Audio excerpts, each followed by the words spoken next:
आज सांगताना आज वाईट वाटतंय, दुःख होतंय मला.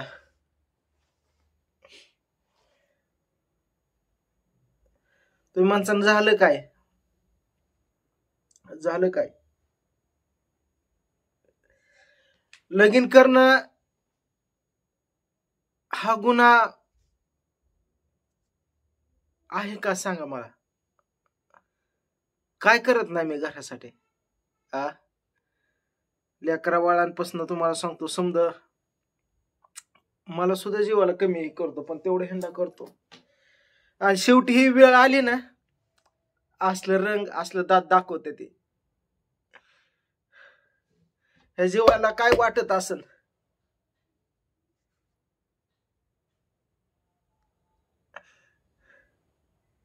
नवरा बायकोची भांडणं असतात की, असलं असतं का? तुमची पण भांडणं झाली असं नवरा बायकोची. म्हणजे सांगायचं काय, तुम्हाला समजलं असेल नक्कीच काहीतरी झालंय. होय, झालंय. प्रियंकाची माझी भांडणं झाली. ते कधी व्हिडिओ आलाय का तिची माझी भांडणं झालेलं नाही. भांडणाचं कारण आहे का? तुमची पण नवरा बायकोची कधी भांडणं झाली असताना घरात, असं कारण नसन काय भांडणाचं. भांडणाचं कारण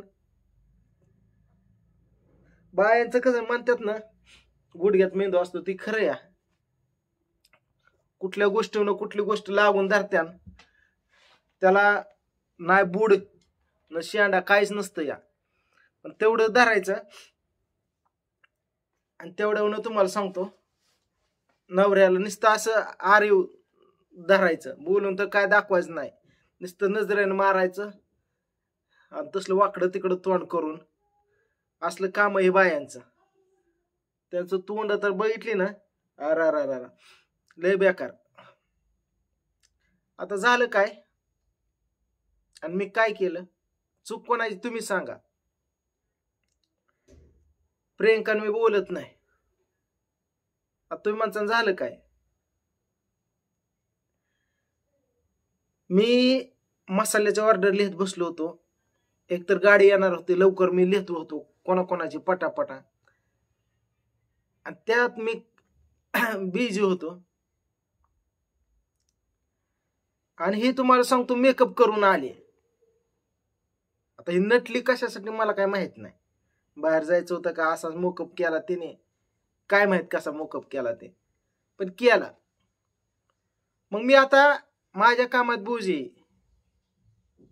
व्यस्त आहे. मायापाशी आली आणि मला म्हणली, होय मी कशी दिसती मला सांगा. आता गाडी 5 मिनिटच राहिले यायची.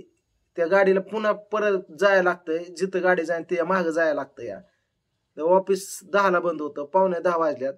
ही आली मायापाशी आणि मला म्हणती, मी कशी दिसती मला सांगा. आता हिने कुठं गाजरा लावला मागणं पुन्हा मला काय माहित नाही. मेकअप काय केला माहित नाही. रातचं पण हे मेकअप करते येड्यासारखं. 4 वेळाच का मी कशी चांगलं म्हणलं तर नाही, नीट सांगा. दिली ढकलून सरला का म्हणलं तिकडं. इथं माझं काय चालू आहे, गाडी यायची मेकअप, पण तुझं मध्येच काय काय झालं.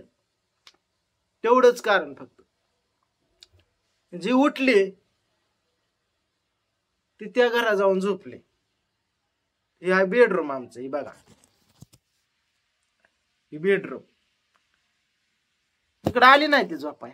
अण्णा का काय आहे ना, नको यो त्यावर राहतय का? नाही मला काय एकट्याला झोपा येत नाही का? का तर मेकअप माझा कसा आहे त्याचं गुणगान केलं नाही, त्यामुळं रुसली. मेकअपचं गुणगान केलं नाही म्हणून रुसली. ज्या बापाने रातचं 10ला मेकअप केलता का मग? रुसा ना का रुसली? तिकडं झोपली. मी पण नाही बोलवाय गेलो. अगं तू एक पट मी दुप्पट या, झोपू द्या म्हणलं. मी पण झोपलो. का तिची गरज लागली का? माझं मी डोळं झाकलं आणि अंग खाली टाकलं आणि झोपी गेलो. फॅन चालू केला, माझं मीच हाताने केलं फॅन चालू रात्री. फॅन माझं मीच केला हाताने चालू. कोणाची गरज पडली नाही फॅन चालू करायला. का ती असली नसली म्हणून काय फॅन काय चलत नाही असं काय नसतं. फॅन चालू झालाच. मग आता ग बसव ना, आपला नवरा कामात आहे, ह्याच्यात झालंय वादळ, रुसली ना. सकाळी उठल्याच टोमणं, बायांचं टोमणं लय बेकार. टोमणं द्यायला चालू केलं. ओमला म्हणती बेडरूम मधली घाण बाहेर काढली पाहिजे सकाळ सकाळ, कचरा बघा. मला म्हणली कचरा. ऐकतोय मी झोपीत, सारं ऐकतोय. कचरा काढती म्हणली बाहेर बेडरूम मधला. हा, हॉल स्वच्छ करून घेतला, साफ केला, किचन केलं, अंगण केलं, हॉल केला, किचन केलं. बेडरूम मधली कचरा ती घाण बाहेर काढती, टाळ लागन असं टोमणं मारते मला. मग मला एकदा दोनदा ऐकलं, मला राग आला ना. मला का मन आहे की, मला भाव नाही त्या मन आहेत. हा, मग मी उठलो राग लेपाटी घेतली रगन, पलीकडे जाऊन झोपलो. हिथं आली, हिथनं तिकडे आली, टोमणं मारते. राधूला म्हणते, राधू हॉल मधली घाण त्या काढायची, घाण आता हॉल मधला कचरा. म्हणजे मला कळलं हो, मी काय बोळ्यान दूध पित नाही, येडा नाही. माझ्यावर घालून बोलती, म्हणजे तिथली घाण काढते. समजा कचरा गोळा केला, मी उठलो आणि बाहेर उभा राहिलो, म्हणजे अंगणातली घाण काढायची राहिली ही असली तरी. बरं मी तिकडे झाडाखाली उभा राहिलो, तर तिकडं कचरा घेऊन तिन्ही घरातला आली आणि माझ्याकडे अशी बघती नका, असं कचरा घे म्हणली. तुझी जागा हिथंच उकरण्यावर आहे म्हणली, हिथंच तुझी जागा आहे. हा, हिथं तुझी जागा आहे काय. मला म्हणली तुझी जागा हिथंच आहे म्हणली, कचरी आहे म्हणली, तुझी जागा हिथंच आहे. म्हणजे पण मला सांग, पायाच्या मस्तकाला गेली, असा राग आला तुम्हाला सांगतो. घरात आलो, आता शेजारी कुत्री गेली. ती पिलू तुम्हाला सांगतो इथं रोज येतं, मी रोज त्याला भाकर टाकतो, हाय बारक, त्याला बिस्किट टाकतो, मग बरेच त्याला लाड करतो. आलो असं तुम्हाला सांगतो, कुत्र्याच पिलू घेतलं आणि बाहेर टाकलं. मला एक कुत्रे तुझी जागा घरात नाही म्हणलं, तुझी जागा तिथं बाहेर आहे, बाहेर उंबऱ्यात. आणि टाकीन तीच खायचं म्हणलं, तुकड्यावर जागायचं. माझ्याकडे बघा बघत बसले, रागाने बघत बसले. आणि म्हणजे टोमणं दे. आणि तुम्हाला सांगतो, त्या कवळ्याकडे बघतील म्हणली, नाचक कुणी कळलं, नाचलं गे कवळा, जरच महिन्याला नाचत यार, नाचलं. अशी जीप तिची कशी वळली काय मला माहित नाही. नाचक कवळ्या नाचलं. आणि त्या घरात गेली निघून, पाय आपटून. बरं असू द्या. मग मी कवळ सोडून बघितलं, कवळ नाचलं नाही, काय नाही, धंदा काटाय. तेव्हा मी कन्फर्म केलं की सौम्या तुलाच ही नाचक म्हणली. मी ग बसतोय. मी पण गाडीला किक मारली, असं बाजारात गेलो, 2 किलो कारले आणली. 1 कोडो म्हणलं, 1 कोडो कारल्या. तू कडू या, वरनं साखर लाव नाही तर आतनं लाव, पण तुझा रंग पण म्हणला तसलाच आहे. आणि तू कडू ती कडूच राहणार. तुला उकळून घे नाही तर तव्यात भाज, नाही तर काय, पण तू कडूच आहे. आणि आईला फोन करून सांगते या, त्यांच्या नावाने मसाला चालू केला, आई साहेब नावाने मसाला चालू केला, लय मसाला चलतोय. ऑल इंडियात गेला, इंडियाच्या बाहेर गेलाय. महाराष्ट्रातनं लय मागणी, 30-40 तालुक्यात ओनरशिप दिली. आपला मसाला लय प्रसिद्ध आहे. काय तुझ्या आईने सांगितलं कानात काय की.